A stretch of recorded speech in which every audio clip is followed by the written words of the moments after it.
The dogfight, a 100-year-old tradition between a country's best engineers and pilots, a dance in the sky that prioritizes maneuverability and engine performance, and in the modern day, things like missiles, radar, countermeasures, and data link. But what if I told you that one of the best fighters of all time has none of those modern technologies?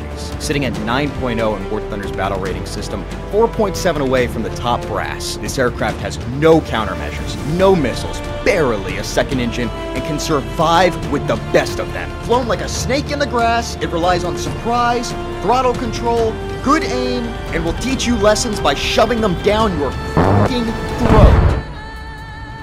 Ladies and gentlemen, the Ariete.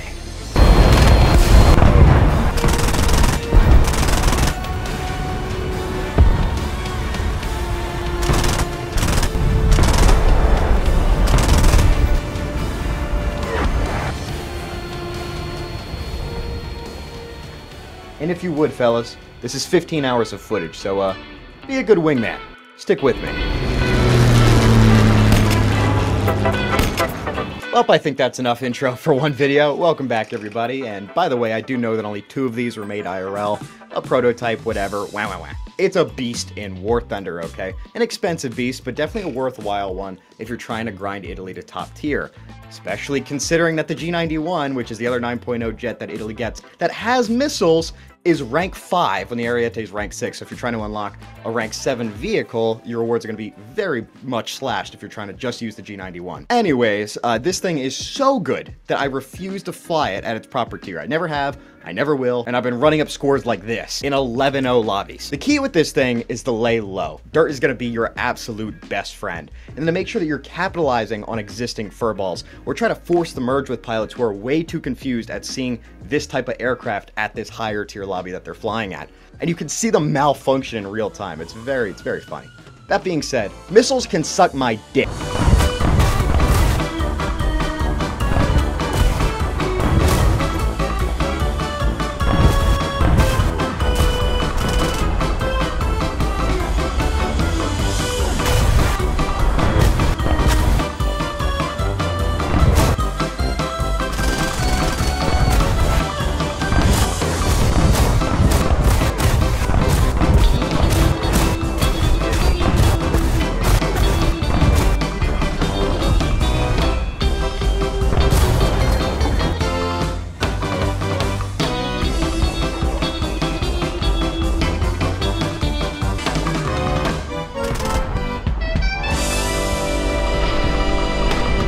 Pain Thunder was in full effect. There's no way to hide it. But I refuse to grind in this game, and, well, this is how I decided to get the gripping. You saw that video a while ago. Shows how long I've been sitting on this footage. And man, those A10 pinata parties were in full effect. It was very fun. Yeah, no, I'm just kidding. Because people just don't expect this thing, especially when you fly below the horizon. Many will just see the old airframe and assume they can bully it, just to find out that the energy retention on the Ariete is incredible. A lot of people can also assume it's a Sagittario too, when they don't realize that the second engine on the Ariete makes all the difference. The energy retention on the Ariete is incredible. Oh, okay. Maybe not the energy retention. The acceleration through a turn and outside of a turn are incredible. The airframe, I question sometimes, but undisputed, adding a second engine into the Sagittario airframe is, oh, it's amazing. And the functionality of it is really cool, because it only actually turns on above 100% throttle, so it sort of acts like a slower to activate afterburner that burns less fuel. You just sort of run into an issue where it's slow to spool up because it is a completely separate engine. But you can actually negate this by keeping your engine almost always at 101 to 102% throttle. So that way, when you do want that 110%, that full effect with both your engines, it's going to take less time to spool up because that engine's already turned on after being at 102%. And she is fast, like really fast. But it comes with one small caveat. Its flight characteristics do a complete 180 past Mach 0.85. It has this naturally slow tendency to pull the nose up to 0.85, and then the difference between 0.85 Mach and 0.86 Mach is multiple degrees pointing straight down, which when your whole survival tactic involves breaking speed cameras on the highway and disturbing no wake zones is a problem. It does something similar around stall speeds too, and it's why getting this thing slow is the best way to kill it in a knife fight. In fact, the only 10.0 to 11.7 aircraft that scared me to face was the Draken, because it could run circles around this thing at stall speeds. The Ariete's flaps don't do much except causing it to flip end over end. It's a little bit better than Sagittario in that regard because the acceleration's better, but it's nearly always beneficial on this airframe to have some airspeed than to try to get super slow and get a shot off. But speaking of shots, its guns are insane. Honestly, I think they've got my bid for the best guns in the game. Dual 30mm with this type of velocity is incredible. And I actually find myself leading way too far sometimes because my adjustment from 50 cals is too slow. And man, do they hit like a garbage truck. The traditional ways of dogfighting don't normally work against the Ariete. And it's pretty fun observing like Mirage F1 pilots and Tomcat pilots just make the same mistakes over and over again. But you got to be really careful because if you stay in a lobby for too long, you will notice a few players catching on to you. And it's never going to be a good day when you see those Tomcat wings fold up past the merge, especially if they go up. Don't get me wrong, the Ariete's climb is amazing, but the issue is that by the point that the enemies have figured out what the question mark on their IFF is, that's also the time they're going to see it climbing, following a friendly, and there's likely going to be a missile headed your way. And without countermeasures, without any type of warning system, airspeed in this case, or the ground to help you out, let's just say there'd be a hole in my floor if this video was recorded live. Some of y'all thought I was going to say a hole in my right wing. Oh, and by the way, the ground is not a foolproof method to shave off missiles. I'm going to actually have a guide on this coming out hopefully next week. Let's see if I can stick to that time frame. But the short of it is that flying low, like really low, can throw off a missile seeker head and cause it to nail the dirt. This effect feels slightly dramatized in War Thunder, and sometimes the missile tracks perfectly but tries to proxy fuse underneath my plane, which when your altimeter, which is 4 feet above the bottom of the aircraft, reads 0, isn't really going to work out too well. If you've heard the term multipathing, this is essentially that strategy of avoidance. It's not perfect though, because missiles have this thing called explosives. So even if the ground eats the impact, you may still catch some shrapnel. And that can be just as bad as the missile itself. The key to negating this, water. Water will absorb most of the shrapnel from a near miss and will almost always leave you unscathed. So if you're planning on getting the Ariete and doing the right thing by avoiding its given BR, try to fly on maps with lots of water. Ones like Dover Strait and Denmark work great. While a good player can get many kills with this at higher tiers, it's not gonna win you very many games. In fact, many of the games I was getting were against the Allies and the US and stuff, and not sure if you know this about the top tiers in Sim at the moment, but they're pretty biased as to win rates. Balancing is off right now, and I don't have enough experience up there to really comfortably pinpoint what it is. I mean, look at what I'm choosing to fly up here. It's definitely not the typical experience, but if you have that question, I'd recommend you check out Nimballs. Flies mostly top tier sim. Some of his recent videos have touched on this if you're interested. But yes, this video has single-handedly tanked my win rate and underscore, but we're not going to talk about that. What we are going to highlight are some great dogfights, because while it may not be the best all-around fighter in War Thunder, it certainly is the best dogfighter. I'll see you all in a few minutes.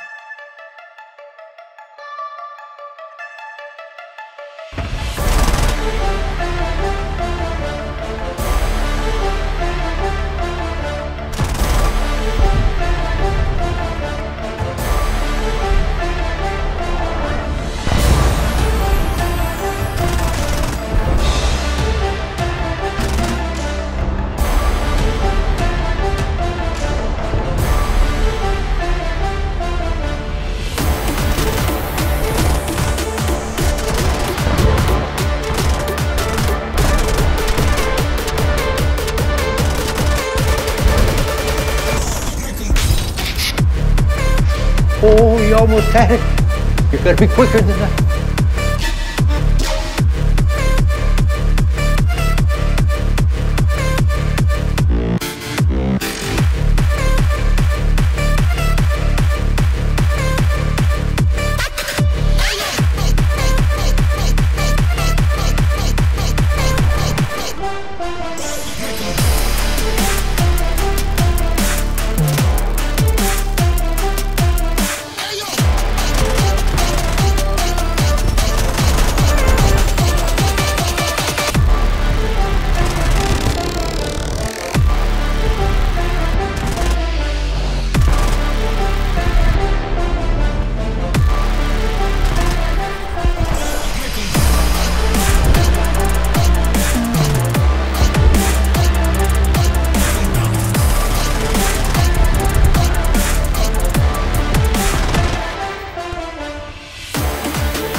Hope you guys enjoyed this style of video. This was a lot to put together. It's kind of been a mental block for me, I'm not gonna lie.